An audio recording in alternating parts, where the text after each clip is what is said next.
is Ashley Scher. I'm the founder and CEO of Share Love Fund. Today we're going to do a 10-minute meditation for incarcerated women, talking about receiving feedback.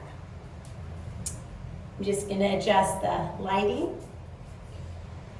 Getting feedback is a necessary part of life, but it can also be a trigger when people say things about us. Evaluations can be tough to take, especially if you don't agree with them.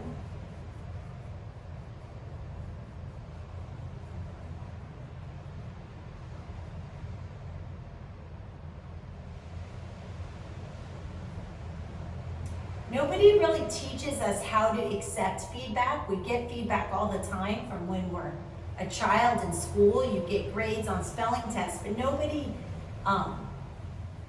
really, where we strike out in baseball or something in softball, but nobody really teaches us how to take it, how to take this feedback, which sometimes can be negative, and that's a skill.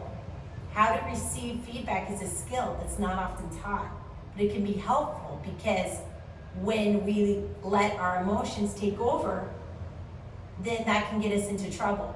So we need to figure out how to accept feedback in a way that doesn't give rise to emotions, that is not a trigger, so that we can respond instead of react and stay in control and be the best version of ourselves. We're taught that we're just supposed to be okay with whatever people tell us, and that's not easy to do at all. The idea is to take what's useful and disregard what isn't, and respond rather than react. If someone gives really harsh feedback and we don't really think it's true or accurate, we can say, oh, okay, they're having a bad day, so I'm not really going to focus too much on that feedback. Or, oh, actually, you know what, they're right, I can improve in those ways. A compliment becomes a gift, but I would also say that sometimes a compliment can be manipulative. So there's an expression that the devil uses flattery. So, whether it's negative feedback or positive feedback, try to be objective about it. Don't be a yo-yo to other people's feedbacks. You can receive a compliment and enjoy it without needing to get caught up in it or let it go to your head or basing who you are on it, just like you can receive negative criticism and also not let it defeat you. Keep your distance. A critique is an opportunity to use what's helpful and then reject any part of it that makes it feel like a personal comment of who you are. We're all just on a journey, and if feedback can be accurate or not accurate, it's just somebody's opinion about where we are on this journey. Let's take a few breaths together. If you receive a compliment or a critique, this can help you pause by taking a few breaths.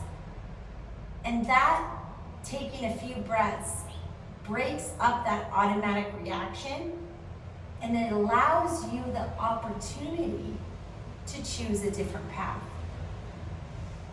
So you receive feedback, like we can practice together, you receive feedback, and instead of opening your mouth to respond, you take a breath. You can breathe in through your nose, out through your mouth, or whatever's comfortable. And that breath stops the chain reaction of impulsivity. And it gives you an opportunity to choose your path. Like, am I just going to ignore this person?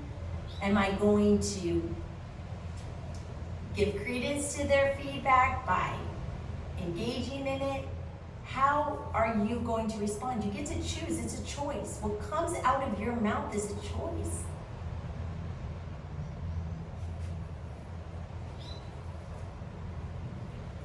Let your breathing be natural. Feel your feet on the ground and the temperature on your skin. Or you can be seated like this, whatever is comfortable. Having your spine tall is a way to be alert and maximize the benefits of this meditation. If you receive a compliment, notice how it feels in your body. Experience what it's like to have something positive happen. Let yourself receive this compliment.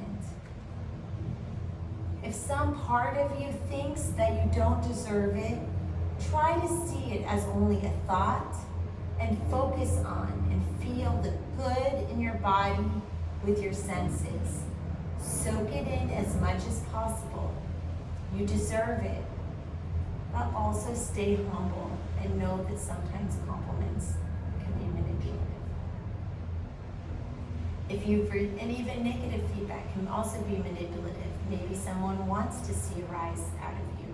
So either way, take it all with a grain of salt.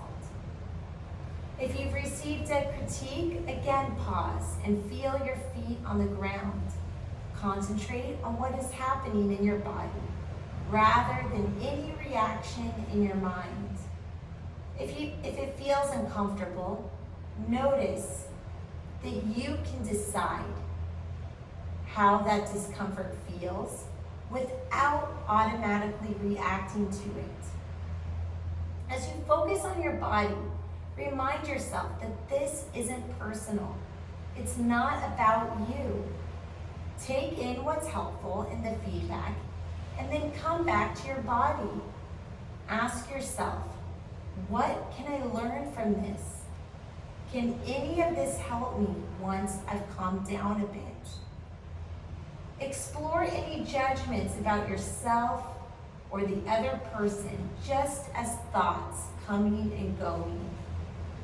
If someone criticizes you personally, acknowledge that it isn't a helpful critique. It's just a verbal slap. Feel the discomfort in your body without reacting to it. Sometimes our brain needs to vent or to share how it's reacting. There's a lot of momentum that comes up when you feel wronged. You don't have to ignore it. You can write an angry letter. You can do a vigorous workout, push-ups and jumping jacks and running in place and squats. For the angry letter, you don't have to send it. You can just write it all out. You can get it out on paper. And then you can wait a day or two or a week after you cool down. And then you can look at the letter and see, do I really want to respond in this way? Because it sometimes sets off a chain reaction that doesn't serve you in the end. In general, actions that derive from a place of depravity get us into trouble in general. And actions that are done out of calm compassion generally don't get us into trouble. So doing nothing is an option. So if you're not sure where to go, don't go. Know your brain, positive neuroplasty. With all the talk of stress and difficult emotions, it can seem like mindfulness focuses only on negative. The fact is that it is just as powerful to practice with the good stuff.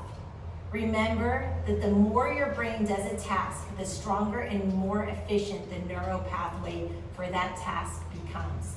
Whenever you notice that you are happy, calm, peaceful, feeling delight, content, safe, comfortable, or satisfied, your brain gets better at recognizing those feelings and making them a permanent fixture in your life.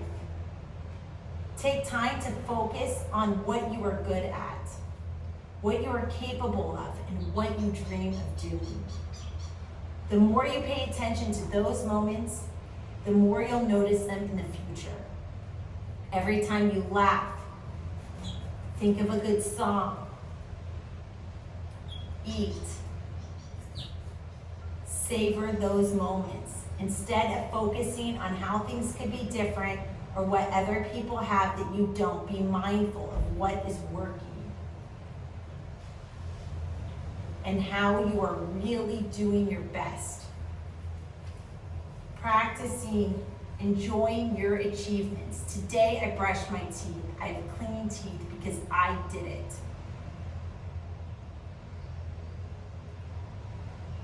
Maybe you finished a chapter in a book. Maybe you did 12 sit-ups. Maybe you did 1. Maybe you just took a deep breath.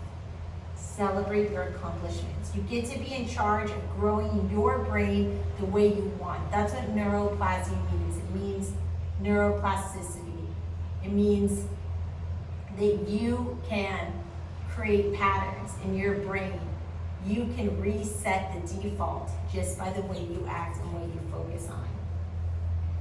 Rather than thinking about meditation like medicine you take when you're sick, you can think of it like food that feeds your mind rather than your body to focus on the positive. Namaste.